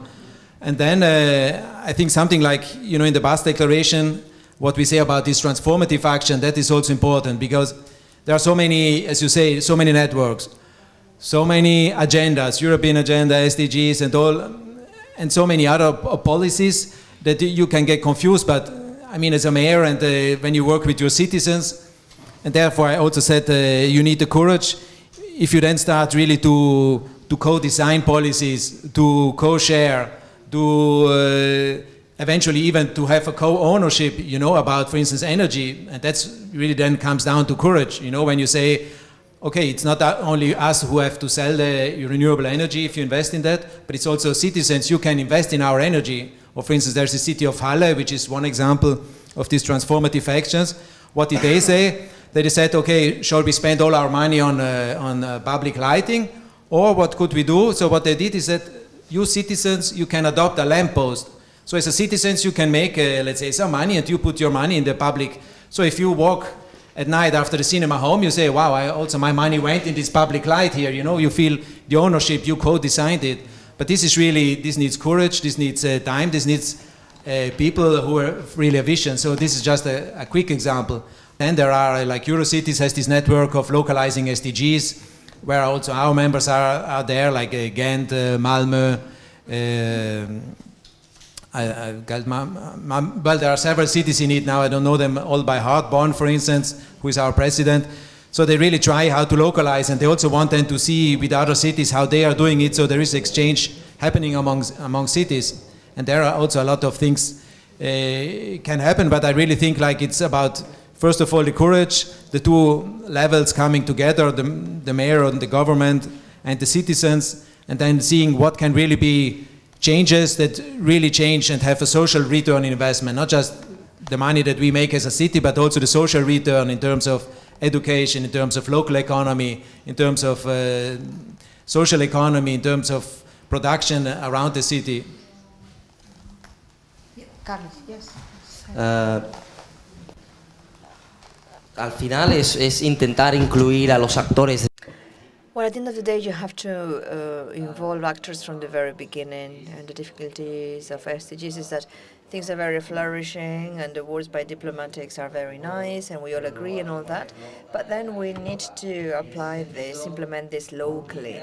And in that sense, for the first time, and I want to remain an optimistic, local governments are starting to have a role in the definition of global agendas. Through the Global Task Force, we had a role in the new urban agenda. The localization of SDGs is gathering more speed, and at the end of the day, with political will, as Peter said, we want to do something that can have a specific result. So if there is a national agenda with a bi-directional effort, with a definition of the actors that have to be involved, the academy, civil society, citizens, also through participatory tools, the private sector.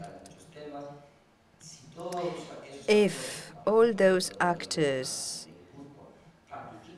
participate in the definition of national priorities or how you develop the global agenda, and then the regional level, according to those priorities, can develop a strategy together with the local, not top down, but from the basis, we can inform what we think can be done. Many things are being done. Local authorities are achieving a specific result, as Peter said, emissions reduction, in climate change. All these things are very specific, and the difficulty is how we articulate this and how we measure it.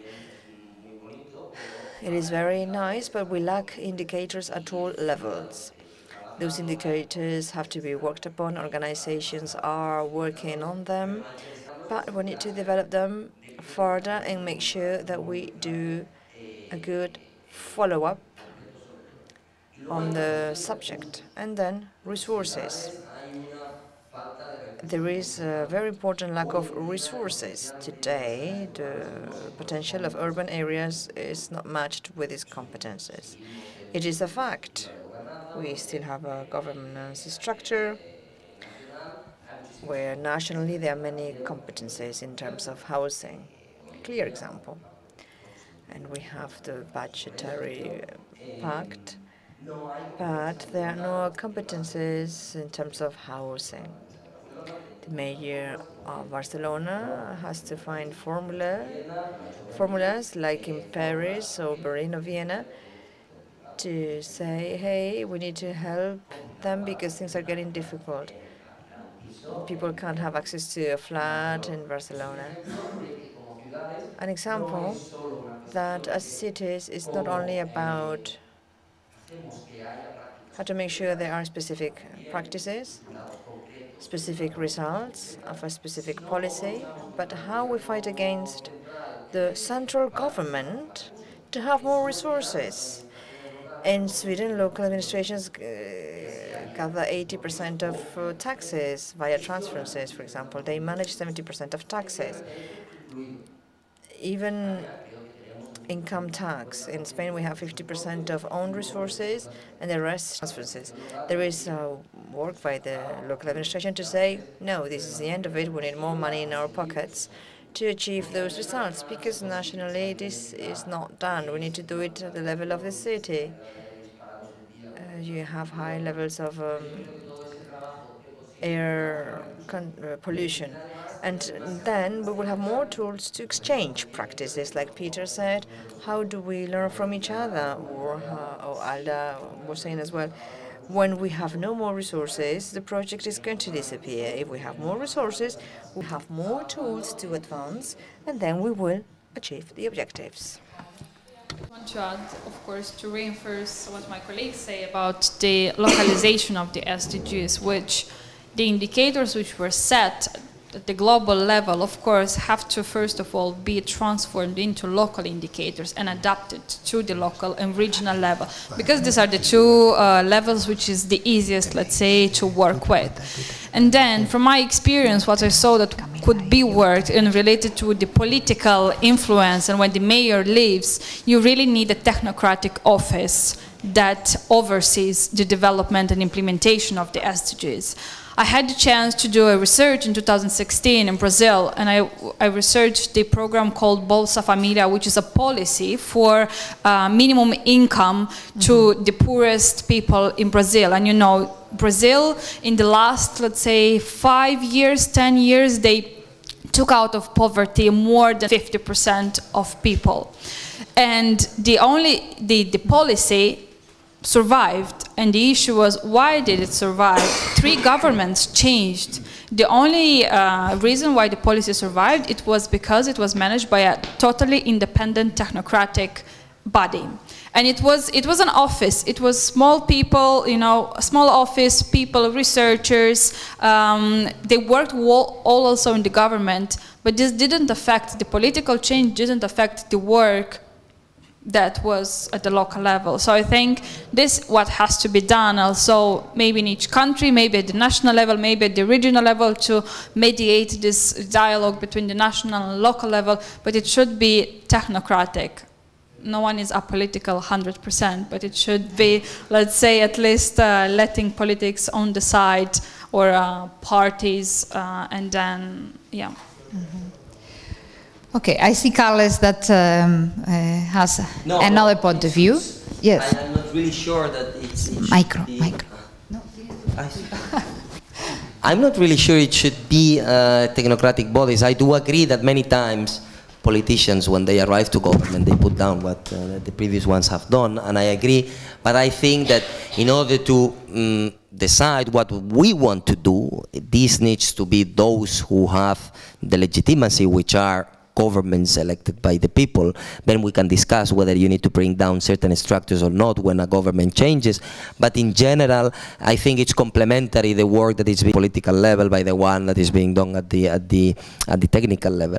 So today, for example, I don't know, there are many mayors in Spain advocating for many interesting things at the international level. This is legitimate because that is the people who voted for them in order to do that. So in my view, I do not want a technocratic structure to decide on my behalf, because that's exactly what I think what citizens do not want. But that's my particular side on that. Yeah, not that one excludes another, and the point was more that on the implementation phase, to ensure continuity, you would need an institution or a body or a, let's say, organization, people that will continue the work despite the political change. But of course, everything starts with political will. If there is will, there is everything. If no, nothing is happening. And it is true with the funding in the EU, for example, and we ask for direct access. In Greece, for example, you have a problem. That is the politicization problem. If you don't have local structures through associations monitoring how these funds are implemented, then the ministry, which might be from Nea Demokratia or from Syriza or from PASOK, well, not PASOK, not anymore, they will simply give the funds to their friend, which is of the same political party at the city level. And this is a problem. As long as you do not have a structure in which everything is monitored from an independent perspective in that sense, which is true, they will simply give it to their own friends. And we see this happening in Greece. Athens has not received a single euro from many funds because the mayor of Athens, Georgios Kaminis, was not aligned with the national government. So that's a problem. Yes, definitely healthy democratic values are essential for the rest of the systems to work properly, accountability, transparency. I mean, we normally obvious those ones, but are the basic ones. So, because we're a little bit ahead of our schedule, I ask Iker Goiria to come up with the conclusions. Thank you very much, our panelists. I mean, you've been really exceptionally open, straightforward, and clear messages. Thank you very much for your insights. Thank you. And thank you for coming. Yes. Okay, conclusions. Right, it's been a long morning, and so much piece of information. So I don't know if I could have to be short. So I'll try to be short. Yeah. Okay. First of all, in the exposition of Imanol, I think one of our goals and of our government is it's a expression that we use, and is the goal, and it's very important for me, and it's that we want to be the European region with the least social inequality, yeah, for all the governments, not only for us. This should be global, in my opinion. And in Gipuzkoa, we are putting the steps for that, trying to building the gate for that, no? Putting the gate, yeah, being innovative, collaborative. And we think that it's not what you do as a public administration or as a government. The key now is how you do it. You know? Now we were talking about being the integrative approach, being integrative, being collaborative, this is the way. This is the way to be effective, for the governments to be effective. We have to be effective.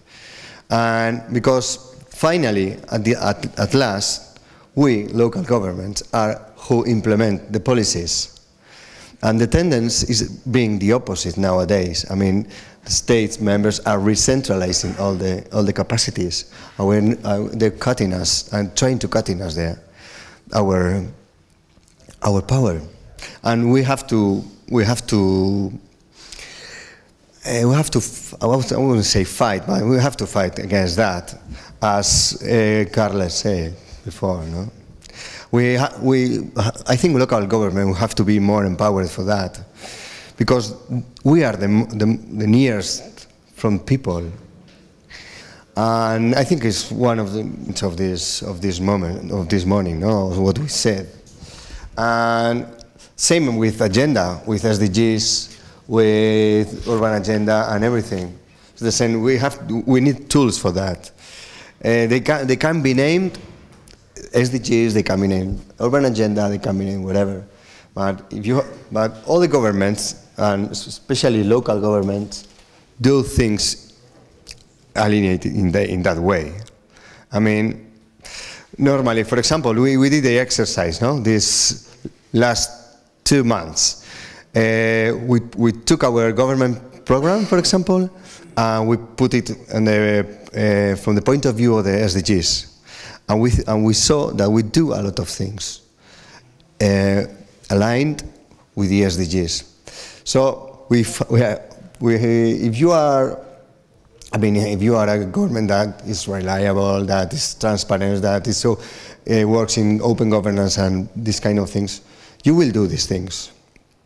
Yeah, and that's what we try, and that's what we are trying to do. Yes, networks, local governments, and that's what we have to do. And on the other hand, is that this thing is very, or this methodology is very difficult to do as well, no?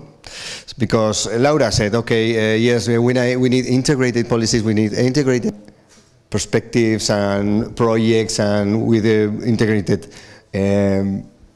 focus, yes, but the governments or the multi-level governments for that is the difficult fact.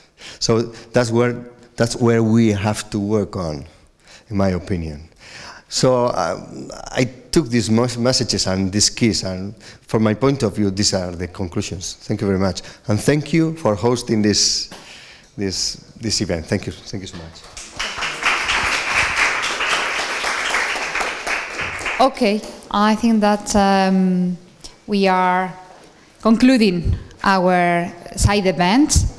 It's as well the final point for the hectic European Week of Regions and Cities. I hope that I think that now we all deserve a good networking lunch. So thank you very much, and let's eat and drink together. Thank you. Eskerrik asko.